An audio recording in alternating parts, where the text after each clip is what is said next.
part 2. Dustin's back out helping again. Quick tip, do not tighten these very hard without tightening them both at the same time. Just right here is all you need. Yeah. I went a little too snug, did the top, didn't do anything on the bottom yet. When I did the bottom, it snapped the bolt on the bottom. So we got these hardened ones to replace. I know they look a little big, but they work. 10.9 hardened.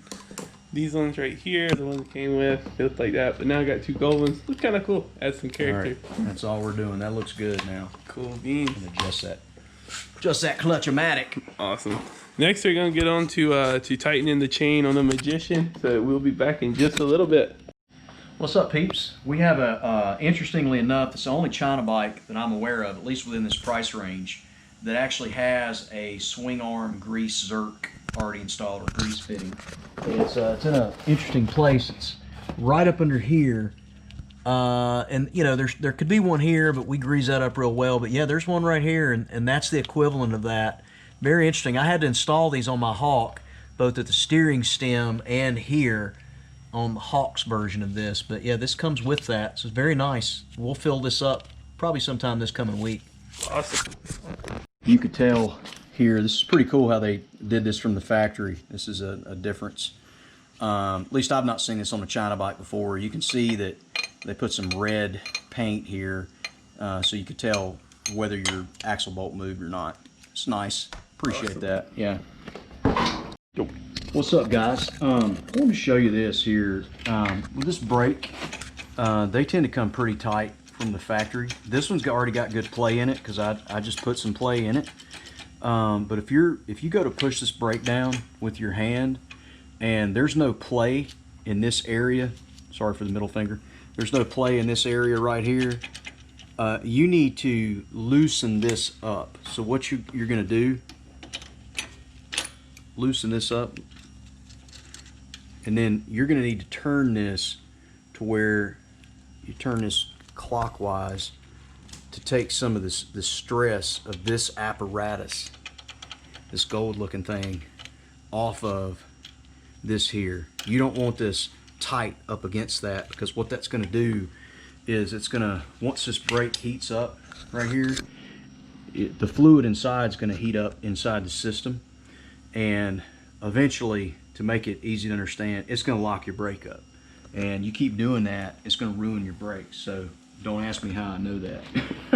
So get it like this, get it, you know, sufficiently, get some play in there like that right there, and then tighten this nut back down, just like this. This nut on top, just snugger back down, and you're good. Awesome. So what we did, we're gonna put grease in here like we did on the front wheel, but we wanted to take this off. You know, the Magician sprocket is unique.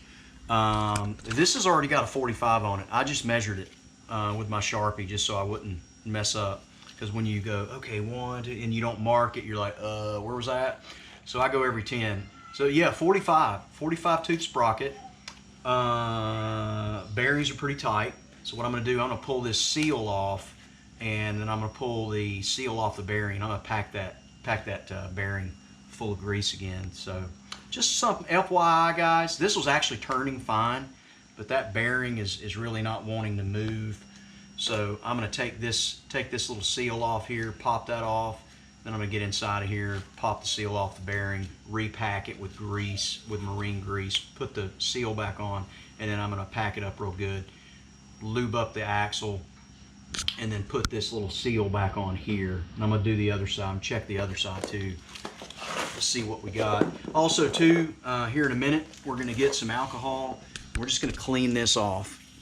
You wanna clean this off real good. I was gonna show you this too. It's interesting. They use red Loctite for everything on this back wheel.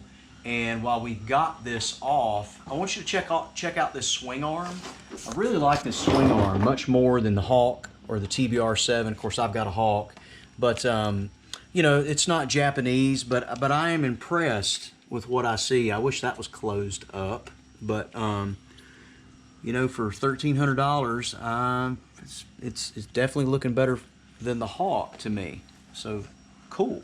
Awesome. And for those that have Hawks that are considering these before they order sprockets and stuff, that is a different sprocket than the ones that would work on the Hawk, correct? Yeah. Yeah, you see, because look at the studs on this guy. Yeah, I would have to get out, measure all this across and then see what JT sprocket might fit this. I mean, this probably would be, most people just change it to the JT R259 17 tooth front sprocket.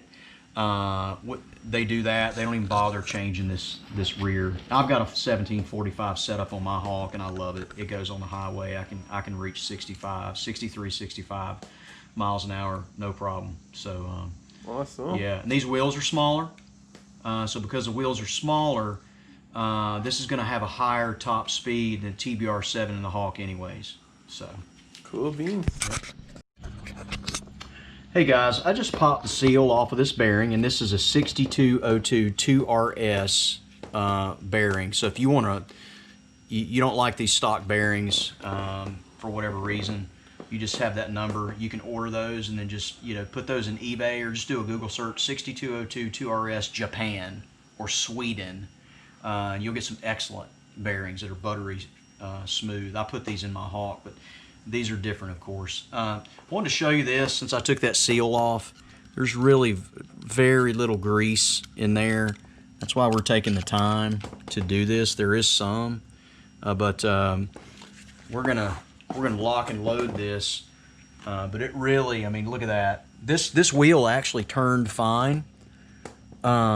But it should turn a whole lot easier than that. It should have some resistance because it's a motorcycle bearing. I don't expect this to turn like a skateboard bearing. That's ridiculous to think that. But it should certainly move a whole lot easier than that. But just want to give you that. We're going to take our marine grease and put it down in there, get it greased up real good so these bearings will last. Maybe we can get 5,000 miles out of these things. And I'm just going to pack that down in there like a mother. Just like that.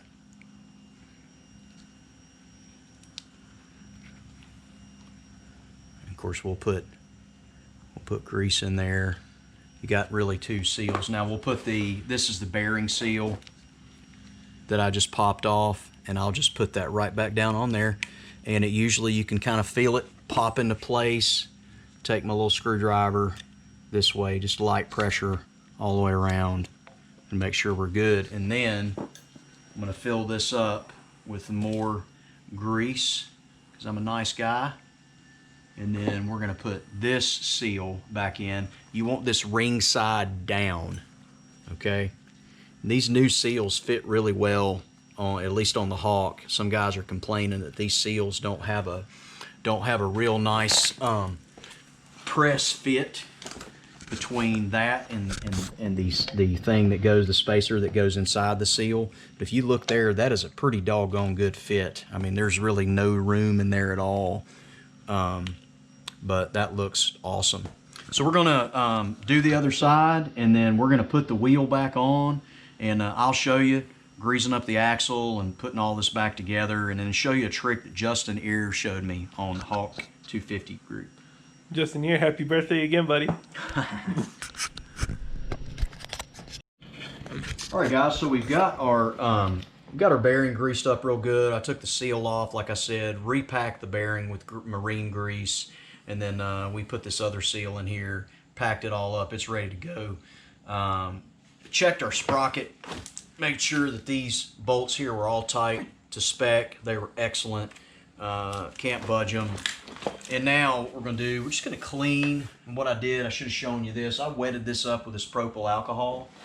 And, getting some brake cleaner, some of the brake clean stuff is actually a little bit better.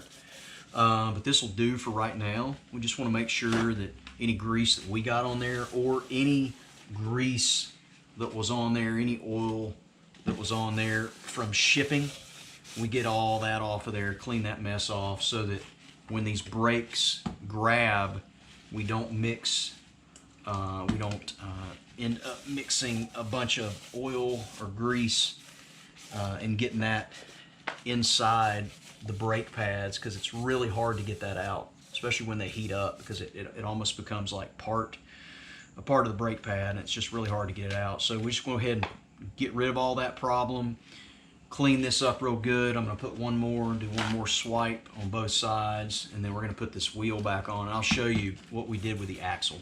Awesome. And y'all, I just want to let y'all know how blessed I am to have Dustin Seegers live so close to me. He's taught me a lot about these bikes. And yeah, Dustin, I appreciate you, buddy. Oh, you're welcome, dude. My pleasure. Absolutely. All right. All right, guys, so these are cam adjusters, and I really like them. It's a whole lot easier than the Hawk or the TBR7 setup. And when this bike came to us, it was set at about 13, so there's 10, 11, 12, 13. It was set there. As you can see, way too light. So we're going to take it up to a 14. I've already got it on 14 on this other side.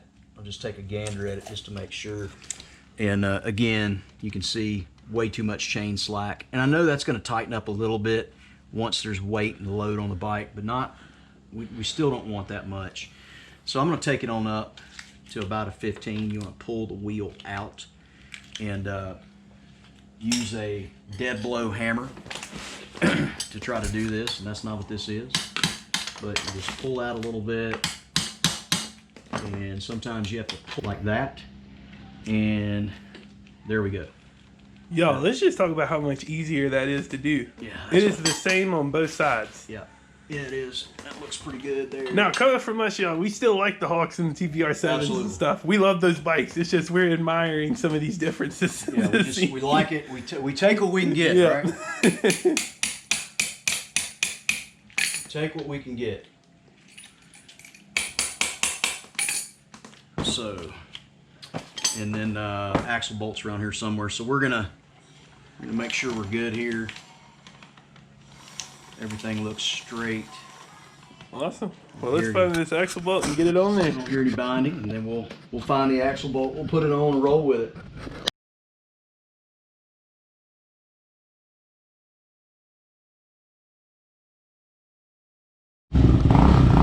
Guys, she is alive.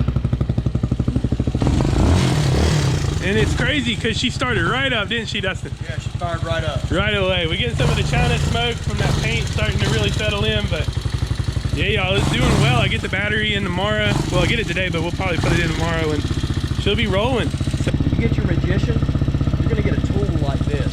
Do not lose this or throw this away. This is critical for adjusting your idle. And I have no idea why they chose to use this type of end for your idle adjustment screw, but they did. So, I mean, it works great. You can reach right in here. It's kind of a tight fit, but it does work. But man. well, the Magician is all put together, and we took it up and down the road, and it did really well. Started up right away, but a couple things that I don't like so far, and I'll talk about the things I like. I love the bike so far, but this kickstand makes the bike sit way too, what's the word I'm looking for, sloppy? Too far. Yeah, too far this way, and it makes it tough sometimes, especially if you're on any kind of hill. Yeah, it's like that's something I like about the TBR7 a whole lot more, but it's still okay. It's just something to get used to. You learn how to your technique of getting on and off and making it sit right. But everything else, I mean, it's been pretty good so far. Yeah, it'll interesting. Obviously, you can tell we don't have a battery in it, and when we fired it up the first time, we just hooked up our our lawnmower starter, and just hooked it right up, and it fired right up. I mean, like, it just fired right up. And then, but after that, I accidentally stalled it up the street and kicked it one time and fired right up. Yeah. Stalled it down here, kicked it twice, fired right up. So there is one thing here we're gonna have to fix. We do have the master cylinder. It's barely touching the exhaust. We can't have that going on. So what I'm gonna do next weekend, I'm gonna take this off, and then I'm gonna grind down the back half of that just to create some space so that we're not conducting heat directly into this master cylinder. We don't want to ruin this. So just to, you know, maybe we can finagle this, some of this stuff right here, raise this up. Oh, one thing too, passenger, you have to be rear careful. Yeah. You know, so that's something that you don't see on the Hawk. This is cool. I like this. This is not gonna be an issue if it's just you riding. But if you got a passenger on here, just be careful. I wouldn't recommend riding a passenger. This rear shock is soft, It's perfect for me, but I'm only $1.55, soaking wet with coins in my pocket. Yeah, I think in general it's just a one-person bike. Yeah, it really is. It's very good commute, and I can tell you already, it's very good commuter bike. I got it up to about 50 miles an hour, and definitely going to want to put the 17-tooth front sprocket on there. It's the same sprocket that goes on the Hawk. If you want to switch to a 17 on the Hawk, same exact one. But there's a 45 on the back already, as we've already mentioned. There's really no need to change up the back. So yeah, cool ride's great right out of the gate. Awesome. Well, we're gonna sign off on y'all there. If y'all have any questions, just let us know. Hopefully we can help you out. But yep, this it's a different bike. You gotta do different stuff sometimes. Yep, I'm liking it so far. Dustin's liking it so far, but we'll keep you updated. So we will see